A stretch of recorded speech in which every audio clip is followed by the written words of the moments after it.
আমরা এখন লাভ ক্ষতির অঙ্কগুলো দেখব। হানিফ একটি ঘড়ি 575 টাকায় খরিদ করে।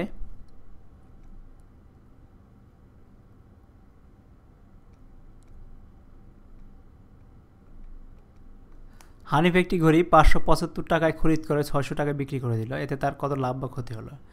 তো আমরা জানি যদি ক্রয় মূল্য কম হয়, মানে কম টাকায় কিনে বেশি টাকায় বিক্রি করা হয়, তাহলে অবশ্যই লাভ হবে। তো এখানে ক্রয় মূল্য হচ্ছে 575 আর বিক্রয় মূল্য হচ্ছে 600 টাকা, তার মানে সেটা লাভ হবে। তো ঘড়িটির ক্রয় মূল্য 75 টাকা, বিক্রয় মূল্য 600 টাকা। এখানে ক্রয় মূল্য অপেক্ষা বিক্রয় মূল্য বেশি, তাই লাভ হয়েছে। তো আমাদের লাভ হয়েছে। তো লাভ সমান সমান হয়েছে বিক্রয় মূল্য বিয়োগ ক্রয় মূল্য সমান সমান যে টাকাটা থাকবে 25 টাকা, তার নির্ণয় লাভ হচ্ছে 25 টাকা। তো 2 নম্বর, রায়হান একটি পার্কার কলম 300 টাকায় ক্রয় করে 260 টাকায় বিক্রি করলো। এখানে 300 টাকা দিয়ে ক্রয় কিনছে, 260 টাকায় বিক্রি করছে, তার মানে কম দামে বিক্রি করছে, তার ক্ষতি হয়েছে। এতে তার কত লাভ বা ক্ষতি হলো? পার্কার কলমটি ক্রয় মূল্য 300 টাকা, বিক্রয় মূল্য 260 টাকা। এখানে বিক্রয় মূল্য অপেক্ষা ক্রয় মূল্য বেশি, তাই ক্ষতি হয়েছে। তো ক্ষতি সমান সমান ক্রয় মূল্য বিয়োগ বিক্রয় মূল্য। লাভ সমান সমান বিক্রয় মূল্য বিয়োগ ক্রয় মূল্য। ক্ষতি সমান সমান ক্রয় মূল্য বিয়োগ বিক্রয় মূল্য। যে টাকা হলো তাহলে 40 টাকা ক্ষতি হয়েছে।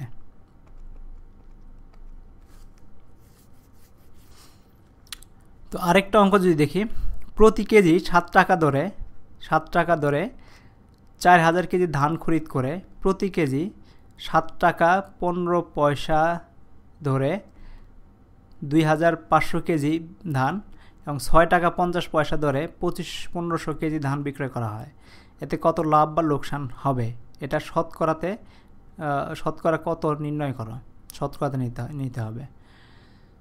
তো আমাদের যদি প্রতি কেজি কিনছি আমরা 7 টাকা করে 4000 কেজি কিনছি, তাহলে ক্রয় মূল্য হচ্ছে 7 গুণন 4000, মানে টোটাল টাকা হচ্ছে 28,000 টাকা ক্রয় মূল্য। তো বিক্রয় মূল্য আমরা করছি এখানে কি 7 টাকা 15 পয়সা করে 2500 কেজি বিক্রি করছি, তার মানে বিক্রয় মূল্য 7 টাকা 25 পয়সা সমান 2500 কেজি যোগ আর 1500 কেজি বিক্রি করছি 6.5 টাকা করে, তো এটা 6.5 টাকা ইন্টু 1500, তো এদের যোগ করলে আমাদের হয় 27,625 টাকা। এখন আমরা কিনছি 28,000 টাকা দিয়ে, টোটাল বিক্রি করছি 27,625 টাকা, তার মানে কি বিক্রয় মূল্য কম হওয়াতে এটা ক্ষতি, ক্রয় মূল্য বিক্রয় মূল্য অপেক্ষা বেশি, এতে ক্ষতি হয়েছে। তো ক্ষতি সমান সমান ক্রয় মূল্য বিয়োগ বিক্রয় মূল্য সমান সমান 375 টাকা। তো নির্ণয় ক্ষতি হচ্ছে 375 টাকা।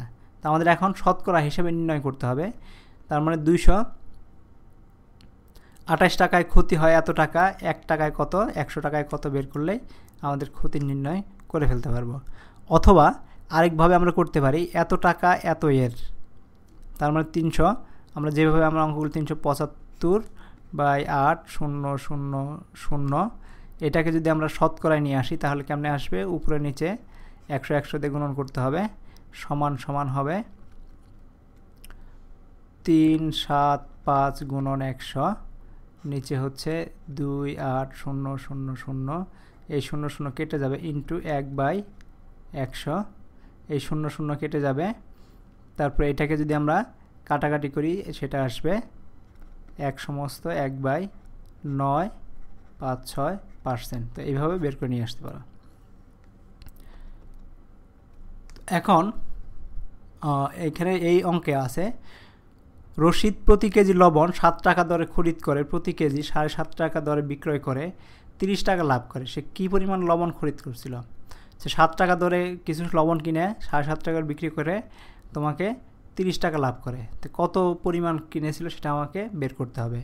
প্রতি কেজি লবণে বিক্রয় করে লাভ হয় প্রতি কেজি লবণে বিক্রয় করে লাভ হয় এত টাকা বা এত টাকা। তো মোট লাভ হয়েছে 30 টাকা। তো এত টাকা লাভ হয় 1 কেজি লবণে, 1 টাকায় কত, 30 টাকা কত লাভ হয়? তো এটা 60 কেজি লবণে হয়ে যাবে।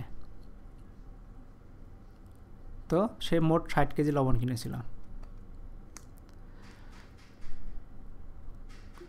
1 ডজন কলা 37.50 টাকায় ক্রয় করে 39.75 টাকায় বিক্রয় করলে শতকরা কত লাভ হয়? এখানে অবশ্যই লাভ হবে, তার মানে তোমাকে এখানে বের করে দিতে হবে।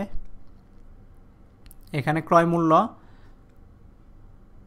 37.5 টাকা, বিক্রয় মূল্য এত টাকা। তো লাভ হচ্ছে তোমার বিক্রয় মূল্য বিয়োগ ক্রয় মূল্য এত টাকা। তে 37.5 টাকা লাভ হয় এত টাকা, 1 টাকায় কত, 100 টাকায় কত বের করলে এই 6% লাভ বের হয়ে যাবে।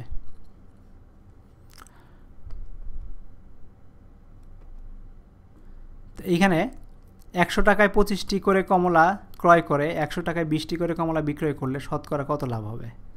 তো 25টি কমলার ক্রয় মূল্য হচ্ছে 100 টাকা, তো একটি কমলা ক্রয় মূল্য হচ্ছে 4 টাকা। তো 20টি কমলা বিক্রয় মূল্য হচ্ছে 100 টাকা, একটি কমলা বিক্রয় মূল্য হচ্ছে 5 টাকা।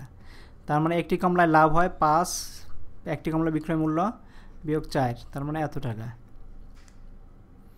তার মানে 4 টাকা লাভ হয়, 4 টাকায় লাভ হয় 1 টাকা, 1 টাকায় কত, 100 টাকায় কত, 25 টাকায় 25% লাভ হবে, সেটা আমাদের বলে দিতে হবে এখান থেকে।